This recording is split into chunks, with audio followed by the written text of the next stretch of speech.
Karena nur itu tempat memandang wujud nyatanya akan dirinya yang batin, maka disebutlah namanya Nur Muhammad. Jadi sebenarnya Nur Ilahi dengan Nur Muhammad itu hakikatnya itu adalah Esa satu dia.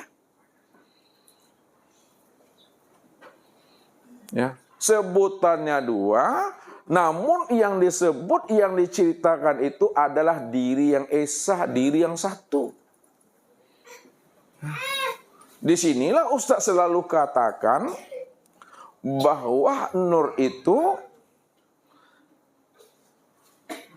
kalau dipandang dari sisi syariat, lain sebutannya. Dipandang dari sisi kacamata torikat, lain pula cara penyampaiannya. Dipandang pula dari sisi hakikat dan ma'rifat, lain pula cara penyebutannya. Apa maksud yang Ustaz sampaikan itu? Kita lihat.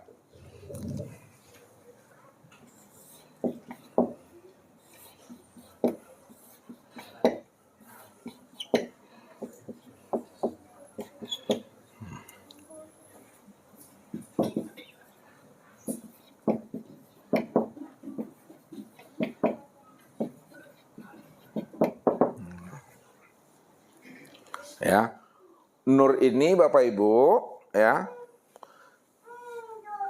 kalau dipandang, kalau dilihat, ya, dalam penyampaiannya dari sisi bahasa syariat, maka nur itulah yang disebut namanya dengan hamba Allah.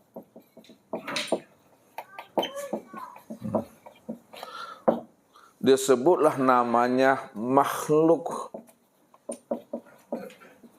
Disebutlah namanya alam. Disebutlah namanya sesuatu. Atau disebutlah namanya ciptaan.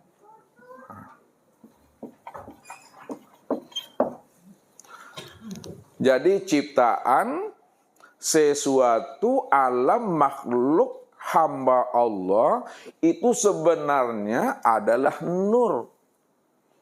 Nur ini yang disebut hamba Allah tuh. Nur itu yang disebut makhluk Allah. Nur itu yang disebut namanya alam, dan nur itu yang disebut namanya ciptaan. Secara bahasa syariat. Akan tetapi apabila kita pandang nur itu dengan kacamata thariqah, bahwa sesungguhnya nur itulah yang disebut cermin Allah.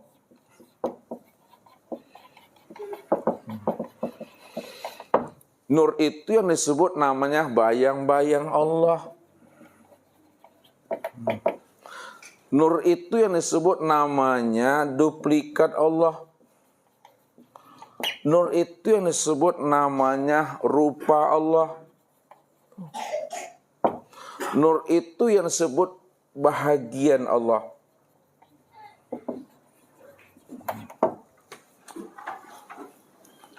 Jadi bahagian Allah, duplikat Allah, bayang-bayang Allah, cermin Allah, itu sebenarnya sebutan dalam bahasa thariqat tentang nur ini. Akan tetapi apabila kita lihat nur itu dari kacamata hakikat, maka nur inilah yang disebut namanya wujudullah. Disebutlah nur itu namanya ainullah. Disebutlah nur itu hakikatullah. Wujudnya Allah, nyatanya Allah, sebenarnya Allah. Ya. Dan apabila kita pandang nur itu dengan kacamata ma'rifat, maka nur itu sebenarnya adalah tiada lain, adalah Allah. Jadi kalaulah nur itu secara pandang ma'rifat tiada lain adalah Allah, itu makna yang sesungguh tiada lain itu adalah Allah, ya Allah lah itu Bapak Ibu. Allah semata-mata. Nah, maka dari sisi mana Bapak Ibu memandangnya? Dari sisi mana Bapak Ibu membacanya? Dari sisi mana Bapak Ibu untuk menjelaskannya?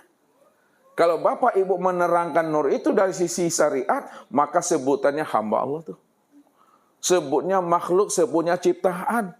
Kalau dipandang dia dari sisi torikat, cermin Allah, bayang-bayang Allah.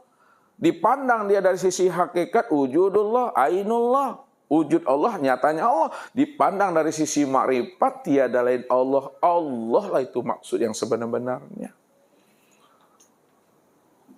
Maka dirinya benar-benar sudah zohir. Dirinya sudah benar-benar nyata.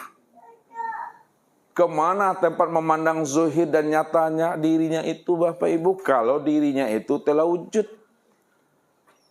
Tempat memandang nyatanya nur itu sebagai cermin Allah, sebagai wujud Allah, sebagai ainullah, nyatalah pada sekalian langit dan bumi. Disitulah Allah menjelaskan Allah nurus samawati wal ardh. Allah itu adalah nur.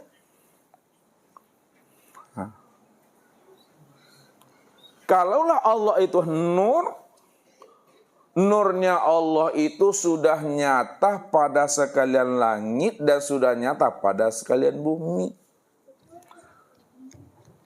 Rupanya Bapak Ibu, sekalian langit dan bumi inilah yang disebut namanya wujudullah. Sekalian langit dan bumi ini disebut namanya ainullah dalam bahasa hakikat. Sekalian langit dan bumi ini disebut namanya cermin Allah dalam bahasa thariqat. Jadi alam ini cermin Allah. Diri Bapak Ibu juga cermin Allah. Kalaulah alam dan diri Bapak Ibu disebut cermin Allah, maka cermin Allah itu tiada lain adalah tempat memandang nyatanya akan wujud Allah itu sendiri. Sebenarnya yang menjadi cermin itu adalah Allah. Allah yang bercermin memandang dan melihat akan dirinya sendiri. Kalau Allah yang bercermin memandang dan melihat dirinya sendiri, maka